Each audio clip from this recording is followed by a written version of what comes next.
On the radio the other day, they were asking people if you could get up in the morning and go to a new job, start a whole brand new career, what would that be? Well, for me, that was an easy decision. That's right, a firefighter. All my life, I've been chasing these trucks. I always wanted to become a firefighter. Well, lucky for them and you, I didn't. But this week, we're going to meet someone else with the same dream. But as we're about to see, Walt McCall also didn't become a firefighter, but without a doubt, he's their biggest ambassador. Walt McCall has worked for Chrysler Canada for 24 years, so it's not unusual to see a Chrysler product in the driveway. But let's go to the back of the house, and in the garage, a 1925 Seagrave Suburbanite. Walt has had a love affair with fire engines most of his life, and whenever a fire muster is staged, Walt is always there checking out the hardware.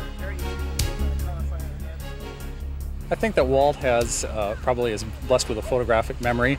He certainly can always put his finger on the information when you need it. Plus, he's fanatically interested in fire trucks. There isn't anything about it that isn't worth having a look at, and he's able to recall it quickly.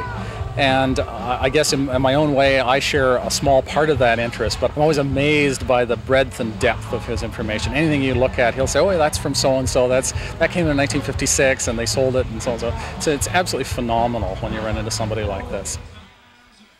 Well, it's certainly been most of my life. I started actively doing this along about 1951, living in East End, Toronto, lived near a fire hall. Walked in there one day, and I've been, I guess, hooked and laddered ever since.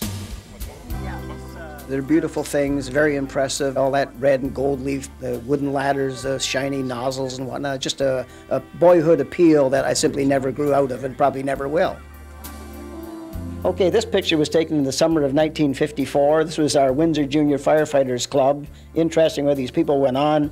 Tony Blake became an Air Canada captain. Ricky Yates lives up in, I believe these with Ontario Hydro in Barrie. Pat Binder here is at Chalk River with the Atomic Energy Commission, and I never quite made it. I went into public relations. I started building model fire engines about 1952, and for the next 7 or 8 years, that's all I did through high school. At one time, my collection had about 130 of them. A huge fire department parked under my bed upstairs, drove the cleaning woman crazy because she wasn't allowed to dust in there. Walter loves fire engines. He chases fire engines. He will get up in the middle of the night and go to a fire, which is okay. We chased fires when we were dating, and we did many years after. Did you think it a little strange? No. Walter's interested in everything that goes on around him. He's a walking encyclopedia. I don't think there's anything strange about Walter.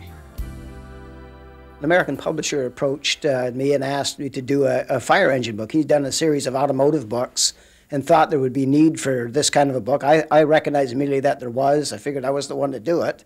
Took about 3 years to put it together, published in 1976. And we figured this was a one-shot book that might sell 3,000 to 4,000 copies, because that's a pretty specialized subject. To make a long story short, it's in its 5th printing today, and there's over 35,000 out there, no end in sight, $39.95 US. That's fairly expensive for a book. And it's just amazing how useful that book has turned out to be to other people entering the hobby.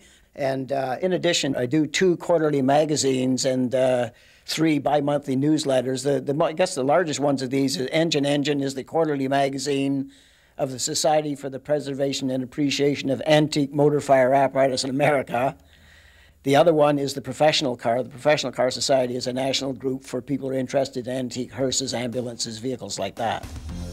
There's a picture of you when you were 12 years old, and the caption says, Walt McCall wants to be a fireman when he grows up someday. But you didn't. No, I probably couldn't have qualified from a height and weight standpoint, but I've played at it a lot. And probably wouldn't have been as much fun doing it for a living. It's been just a very active hobby.